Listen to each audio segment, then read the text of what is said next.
ओम ब्रह्मा मुरारी त्रिपुरांतकारी भानु शशि भूमि सुदो बुधश्च गुरुश्च शुक्रा शनि राहु केतव सर्वे ग्रहा शांतिकरा भवन्तु सर्वे ग्रहा शांतिकरा भवन्तु क्रूर ग्रहा शांतिकरा भवन्तु।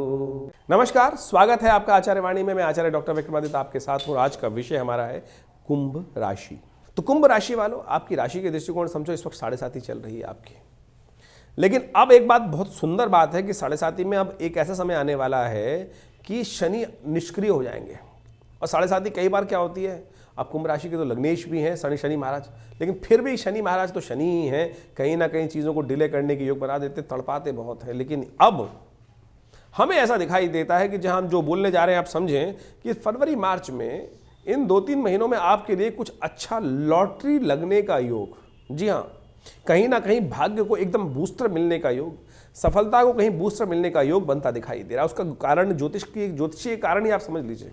आपकी राशि के दृष्टिकोण से यदि हम बात करें, शनि की 7.5 चलते हुए भी बृहस्पति महाराज वक्री चल रहे थे। इस वक्त पिछले करीब 4 महीनों से वक्री थे। सुख वाले भाव में चल रहे थे, सफलता वाले भाव को देख रहे थे, कार्य पूर्ण होने वाले भाव को देख रहे थे। इसके साथ साथ आपकी राशि के दृष्टिकोण से कहीं ना कहीं वो योग बनता दिखाई दे रहा है कि अब बृहस्पति का जो 4 फरवरी से मार्गी होना है, और विशेष तौर पर मंगल महाराज आपकी राशि के दृष्टिकोण से जहां पर उनकी स्थिति कमजोर अवस्था में पिछले 2-3 महीनों से चल रहे हैं, उसके बाद आगे भी बनने वाले हैं। लेकिन ये बीच की एक विंडो है जो आपको खासतौर पर फरवरी मार्च की विंडो है, कई मामलों में अच्छी है। इस दौरान क्या होगा, 23 करीब फरवरी को शनि हो जाएंगे अस्त, 7.5 का प्रभाव हो जाएगा खत्म। तो शनि चुप हो जाने वाले हैं। शनि जब चुप हो गए तो आपकी राशि के दृष्टिकोण से राशि के स्वामी हैं, लेकिन 7.5 का प्रभाव जो नेगेटिव प्रभाव है उसको उन्होंने खत्म करने का योग बिल्कुल ज्योतिषीय दृष्टिकोण से जब अस्त हो गए, दिखना ही प्रभाव बंद हो गया, सूर्य के बिल्कुल सन्निकट आ गए। अस्त होने का मतलब ये होता है, कई बार क्या तथाकथित तौर पर लोग बोलते थे अंधे। एक ज्योतिषी महाराज ने हमको लगा कि एक विवेचना करते हुए, एक लेक्चर में देते हुए कुछ दिन पहले बोले ज्योतिषी शनि अंधा। अरे भैया, ऐसा कहाँ, क्या स्थिति है? अस्त होने का सीधा मतलब होता है आकाश मार्ग में सूर्य के सन्निकट यदि आ जाए ग्रह, तो क्या होता है कि वो आकाश में लोप हो जाता है, सूर्य अपने प्रभाव में ले लेते हैं, वो अस्त हो जाते हैं, दिखने बंद हो जाते हैं। तो इसी तरीके से, लेकिन आज की तारीख में सोशल मीडिया का जमाना है, लोगों को क्या होता है कि ये पंच मारना है, पंच लाइन बहुत जरूरी है, जिससे क्या अरे रे ऐसा क्या हो गया। इस पंच की लाइन में शनि को मत बोला, कोई ऐसा बोले शनि चढ़ गया ना जिस दिन, तो आपके जो वास्तविक तौर पे क्या करेगा वो समझ में आएगा। तो इस बात को ध्यान लेना चाहिए कि जिह्वा का व्यापार बहुत सावधानी के साथ हो। तो शनि महाराज अस्त होने जा रहे हैं। ये अस्त होते ही शनि आपके लिए बहुत सुंदर रहेगा। 7.5 का नेगेटिव प्रभाव इस कारण से, इसलिए बोल रहे हैं शनि आपके लग्नेश है, अस्त होने से कहा जाता है, लेकिन आपकी 7.5 इस वक्त चल रही है, तो इसलिए समस्या का कारण है। तो आप समझें, तो आपकी राशि के दृष्टिकोण से शनि का अस्त होना आपके लिए बहुत अच्छा रहेगा। वहीं बृहस्पति पूर्ण ताकत में रहेंगे, मार्गी हो गए हैं, और ये जो योग बना रहे हैं वो आपके लिए बहुत अच्छा योग बनाते हैं। साथ साथ मंगल भी 14 फरवरी को वो मार्गी हो जाएंगे। मंगल महाराज आपके बुद्धि वाले भाव में चल रहे हैं, वहां पर कुछ नया बुद्धि में कुछ नया उत्साह बढ़ने के योग बनाते दिखाई देंगे। चीजें सही रूप में आपके समक्ष आने के योग बन सकते हैं।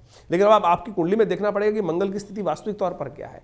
गोचर के दृष्टिकोण से तो बहुत अच्छा चल रहा है योग, लेकिन आपकी मूल जन्म पत्री में जो मंगल का योग चल रहा है वो क्या है, वो अच्छे से विवेचना कर ली तो ये 2 महीने ओवरऑल हमको दिखाई देते हैं कि आपके लिए, चाहे आप छोटे बच्चे हैं, बुद्धि पढ़ाई रही काम करने वाली बात है, यानी एजुकेशन लाइन में है, तो वो भी आपके लिए अच्छा योग बनता दिखाई दे रहा है। या आप यदि व्यवसायी हैं तो उसके लिए भी बड़ा अच्छा योग बनता दिखाई दे रहा है।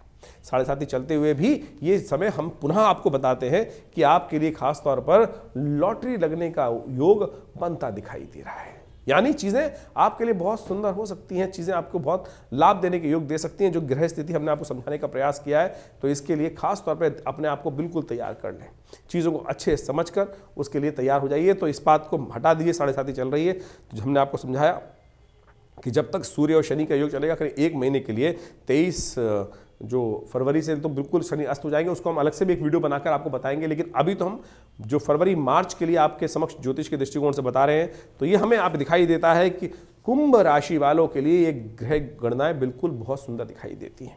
चीज़ें कहाँ खराब कर सकती हैं, कई बार चीज़ें आपके इमोशनल पॉइंट ऑफ व्यू से आपको परेशान कर सकती हैं। तो इमोशनल, अपने आपको इमोशनली स्ट्रांग करने की ज़रूरत है आपको। क्या होता है कि कई बार जब ग्रह खराब चल रहे होते हैं, 7.5 का प्रभाव चल रहा होता है, तो चीज़ें अच्छी होने के बावजूद भी व्यक्ति को समझ में नहीं आता। अरे फिर बाद में पता चलता है अरे मेरा तो तेरा दोस्त वहाँ पर बैठा हुआ था, उस टाइम पे याद ही नहीं आई। हमारे एक व्यक्ति थे बहुत अच्छे, वो किसी काम में फंसे हुए थे, और जब वो जन्मपत्ति तो ऐसे थे है नहीं कि लोग हमेशा दिखाने को तैयार बैठे होते हैं, और जब बाद में उस व्यक्ति ने बताया कि महाराज मुझे बाद में पता चला कि मेरा खास दोस्त जो पर्सनल दोस्त था उसी के पास वो ऐसी पोजीशन में बैठा हुआ था, यदि मैं चला जाता उसके पास, क्या था, ज्ञान का उदय नहीं हुआ।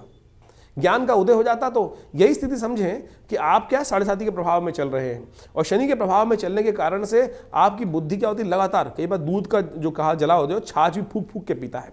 इस कथा को ऐसे समझें कि क्या होता है, चीज़ें जो हमारे खराब चल रही होती हैं तो क्या होता है, अच्छी चीज़ भी हमारे को नुकसान दे जाती है, तो जब समय ठीक होता है तो हम उस तरफ जाने का प्रयास ही नहीं करते। अब दूध क्या है, आपको आयुर्वेद प्रदान करता है, स्वास्थ्य प्रदान करता है, लेकिन उसको भी फूक फूक के कहते हैं नहीं अरे ये भी जला देगा, तो ऐसी स्थिति नहीं है। तो आप समय को पहचान लीजिए। तो अब जो स्थिति है, ये शनि के अस्त होते ही चीज़ें आपके लिए बहुत फेवरेबल योग बनने की स्थिति उत्पन्न होगी। तो इसको पूर्ण लाभ लेने के लिए थोड़ा आपको अपने आप को तटस्थ तैयार करना पड़ेगा। तैयार हो जाइए, चीज़ें आपको लाभ देने के लिए बहुत सुंदर योग बनते दिखाई दे रहे हैं। ये दिन आपके लिए बहुत अच्छे हो सकते हैं। तो आप इसको सही रूप से समझकर यदि कार्य कर लोगे ना, तो हमें दिखाई देता है कुंभ राशि वालों के लिए बहुत बढ़िया चीज़ें, लॉटरी खुलने के योग बहुत अच्छे बन सकते हैं। लेकिन शनि का उपाय आपको लगातार करने की ज़रूरत है। तो हम कहेंगे शनि का स्तोत्र पाठ करें।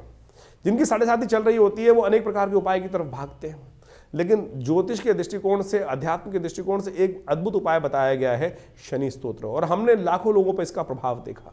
कब शनि की दशा आई, कब शनि की दशा चली गई, तो शनि स्तोत्र का यदि आप नित्य प्रति एक बार भी पाठ कर लें, क्योंकि अभी साढ़े साथी अभी करीब करीब 2.5 साल और है, अंतिम फेज साढ़े साथी का है, तो उसमें पीरियड में कहीं ना कहीं झटका लगने के योग बार बार आपके समक्ष आते रहेंगे।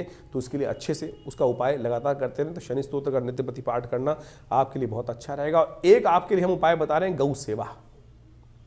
इस वक्त गौ सेवा करना आपके लिए ऐसा होगा कि जैसे आपके लिए समस्त कष्टों को दूर करना। और गाय को पालक खिलाना सबसे अच्छा है आपके लिए इन दिनों।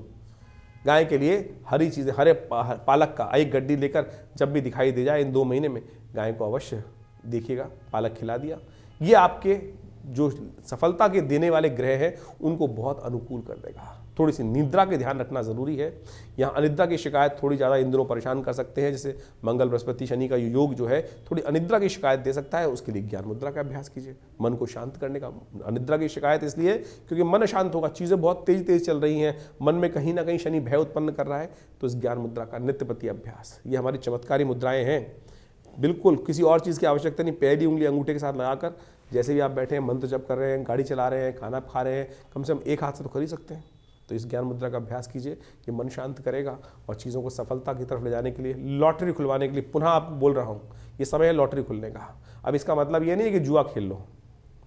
लॉटरी खुलने का मतलब होता है कि कुछ नया भाग्य से लाभ प्राप्ति के योग बनते दिखाई दे रहे हैं। बाजार में लॉटरी का टिकट खरीदना ये लॉटरी नहीं होता है, इस बात का ध्यान रख लें। लॉटरी का मतलब होता है कुछ नया उत्साह, एकदम प्रस्फुटित होकर नई चीज़ें राह दिखाई दे जाए और वहाँ से आपको लाभ के योग बन जाए। जुआ खेलना लॉटरी नहीं है। तो ज्योतिष का ये योग आपने देखा किस प्रकार से बृहस्पति, शनि और मंगल के योगा योग के परिवर्तन के अनुसार से बन रहा है, और फरवरी और मार्च का समय बहुत महत्वपूर्ण रहने वाला है। आपकी राशि के अनुसार से आपने उसका पूरा भविष्य तो जाना, लेकिन इसके बाद साथ साथ हमको ये भी समझने की आवश्यकता है कि ज्योतिष के दृष्टिकोण से आपकी राशि में के अनुसार से समझ लीजिए तो गोचर का प्रभाव हुआ। देखिए, ज्योतिष को अध्ययन करने के लिए और जन्मपत्री का विश्लेषण करने के लिए, आपके भाग्य के संबंध में जानने के लिए बहुत सारे पहलू समझने की आवश्यकता होती है। गोचर का तो संसार पे, पूरे संसार पर व्याप्त जो प्रभाव है वो तो समझ में आ ही रहा है। राशियों के दृष्टिकोण से जो विशेष तौर पर आज पूरे संसार के समक्ष जो एक जनरल वे में कहा जाता है, लेकिन इंडिविजुअल तौर पर उसको सूक्ष्म करने के लिए आपकी अपनी जन्मपत्री, आपके अपने जन्म समय के अनुसार से जो ग्रहों का गोचर आपके ऊपर प्रभाव डाल रहा है, दशाएं कौन सी चल रही हैं, अंतरदशाएं कौन सी चल रही हैं, उसका भी बड़ा महत्वपूर्ण प्रभाव होता है। गोचर का ऐसा नहीं कह सकते, गोचर यानी जो आज की प्रेजेंट ट्रांजिट है वो, उसमें जो ग्रह चक्र जो चल रहा है उसका प्रभाव भी बहुत महत्वपूर्ण है। लेकिन इसको इस प्रकार से समझें कि जो जिस स्तर पर है उसका प्रभाव गोचर में उस प्रकार से होगा। जैसे एक बात समझें आप कि बारिश हो रही है और बारिश एक अच्छी जगह पर होगी, बढ़िया वाले खेत पे होगी तो उसकी उपज बढ़ा देगी। वहीं अगर बंजर खेत पे होगी तो वहाँ कोई फायदा नहीं होने वाला। वहीं नदी में होगी तो उसका क्या, पानी बह जाएगा सारा का सारा। वृष्टि वही है, वृष्टि वही है जो योग हो रही है, बारिश वही जो हो रही है। वहीं एक सुंदर घर जो बहुत बढ़िया से बना हुआ है, वहाँ बारिश हो तो आनंद आ जाता है। वहीं बेचारा एक जो गली है छोटी सी और वहाँ पर कीचड़ हो जाएगी, मिट्टी कच्चे घर का बना हो तो कीचड़ कर देगी बारिश। तो ये सारा का सारा प्रभाव आपके देश काल परिस्थिति, यानी आपका मूल जो है, जिस स्थिति में आप हैं, आपकी जन्मपत्री जहाँ है, जहाँ अपने कर्मानुसार अपने भाग्य का लेखा जोखा आपने तैयार किया है, जो वास्तविक तौर पर ग्रहों की प्रत्यक्ष स्थिति है, वर्तमान स्थिति है, उसका प्रभाव उसके अनुसार से होगा। तो आपकी दशाएं कौन सी चल रही हैं, आपकी इंटरनल कुंडली के अंदर जो आप अपने जन्म के समय बनवा के लाए हैं पूर्व अर्जित कर्मानुसार से, उसके प्रभाव से क्या स्थिति, कितना बढ़िया स्थिति में ग्रह हैं, कौन से शुभ योगायोग आप पंचमहापुरुष इत्यादि, राजयोग इत्यादि आपकी कुंडली में विद्यमान है, या कौन से दरिद्र योग आपकी कुंडली में। देखिए एक बात समझ लीजिए, आपकी कुंडली में 100 प्रकार के राजयोग बने हुए हैं, लेकिन एक केमुद्रम योग, दरिद्र योग जिसको कहा जाता है, चंद्रमा बिल्कुल अकेले है, कहीं ना आगे पीछे ग्रह उसके है नहीं, और साथ साथ कुछ शुभ ग्रहों से दृष्ट भी नहीं है, तो क्या करेंगे वो राजयोग। 100 के 100 राजयोग निस्तेज हो जाते हैं एक दरिद्र योग के आने से। तो यही समझ लीजिए, बहुत सारे लोग बोल देते हैं ना कि अरे हमने इतने बढ़िया बढ़िया कुंडली में सब कुछ ग्रहों चल रहे हैं, लोग मेरे भाग्य में क्यों नहीं जाग रहा है। कारण हो सकता है उसका, उस कारण का यदि सही समय पता चल जाए तो उसका निवारण भी प्राप्त हो जाता है। तो ये संपूर्ण प्रकार के योग, अच्छे बुरे जो योग पड़े हुए हैं आपकी कुंडली के अंदर, उसको अच्छे से एनालाइज करने की आवश्यकता होती है, और उसके बाद इस गोचर के प्रभाव को यदि सही से समझ लें तो जीवन में वारे न्यारे प्राप्त कर सकते हैं। हमारा एक कहना है विशेषतः, बड़े भाग्य मानुष तन पावा, बड़े भाग्य से मानुष तन प्राप्त होता है। और ऐसे ही दुख में समस्याओं से ग्रसित होते होते यदि जीवन निकल जाए तो फिर इस विज्ञान का फायदा क्या है। विज्ञान का फायदा यह है कि हम उस जीवन के कष्ट जो है उनको निवृत्ति प्राप्त करने के लिए समय समय पर जो उनकी एनालाइज करके रास्ते को सही रूप से प्राप्त कर लें। देखिए आज इसका मैं एक उदाहरण और दे देता हूँ आपको, कि पहले क्या होता था, लोग पूछते पूछते जाते थे कहाँ जाना है, कैसे जाना है, भैया ये घर कहाँ पड़ेगा। आज की तारीख में विज्ञान ने तरक्की की, गूगल का इंदाज कर दिया, और गूगल की जैसे जैसे तरक्की प्राप्त हुई, आप घर में बिल्कुल बहुत बार 99% तो आप ठीक जगह पहुँच जाते हैं। किसका प्रभाव है? विज्ञान का प्रभाव है। तो इसी प्रकार से आप अपने जीवन में ज्योतिष विज्ञान का लाभ सही समय को समझने के लिए लेने का प्रयास करें। ये विज्ञान एक ऐसा विज्ञान है कि जिससे लाखों वर्षों से जिसका लोग लाभ लेते आए हैं, और बड़े बड़े लोगों ने इसका लाभ लिया, हर व्यक्ति ने इसका लाभ लिया। जिस प्रकार की गणनाएं आपके समक्ष हम समय समय उपस्थित करते रहते हैं, लेकिन उसके लिए अच्छा ये है कि आप अपनी जन्मपत्री को अच्छे से जानकर समझकर उसका बिल्कुल प्रभाव समझकर फिर उसका लाभ लेने का प्रयास करें। इस क्षेत्र में विवेकानंद योगाश्रम और हमारा सही संस्थान जो है ये बहुत वर्षों से कार्य कर रहा है। करीब करीब पिछले 60 सालों से ज्योतिष विज्ञान के संबंध में, अध्यात्म के संबंध में हमारे संस्थान ने बहुत कार्य कर बहुत सारी चीज़ों का शोध कर करीब करीब 100 से ऊपर पुस्तकें यहाँ से प्रकाशित की गई हैं जो भारतीय पराविद्याओं के ऊपर हैं। पूरा योग प्राकृतिक चिकित्सा आयुर्वेद का हॉस्पिटल है जो विवेकानंद योगाश्रम में चल रहा है। वहाँ पर ही आप बहुत सारी चीज़ों के साथ जुड़ सकते हैं, और नित्यपति भगवान के सुंदर आराधना के लिए यज्ञ इत्यादि जो आश्रम पे होते हैं उसका भी कार्यक्रम आपके समक्ष हम समय समय पर बताते रहते हैं। उन सब के साथ जुड़कर आप आध्यात्मिक लाभ भी ले सकते हैं जो विशेष तौर पर समय समय पर रहता है। हमारे आश्रम से जितने लोग जुड़े हुए हैं, वैसे तो हम अपने चैनल के माध्यम से उन समस्त गतिविधियों के संबंध में आपको अवगत कराते ही रहते हैं, लेकिन जो हमारे यहाँ कॉल कर लेते हैं उनको हम व्हाट्सएप के माध्यम से भी समय समय पर आपके प्रश्नों का निदान भी देते रहते हैं, तो आप उनको भी जान सकते हैं। बहुत सारे लोग जो दिल्ली आना चाहते हैं वो रविवार को हमसे मिल सकते हैं। सुबह 8 बजे से लेकर 10 बजे तक एक जो यज्ञ का कार्यक्रम होता है, नवग्रह शांति महायज्ञ, गायत्री महायज्ञ, हर रविवार को रहता ही आश्रम पे। जमुनापार लक्ष्मीनगर क्षेत्र में विवेकानंद योगाश्रम जो स्थित है, भगवती की सुंदर प्रतिमा है जो 1947 में 500 साल पुराना श्री विग्रह भगवती का जो आश्रम पे पधारा है, उनका भी दर्शन का लाभ ले सकते हैं। और आश्रम में जो गतिविधियाँ हैं उनके साथ जुड़ेंगे तो लाभ होगा।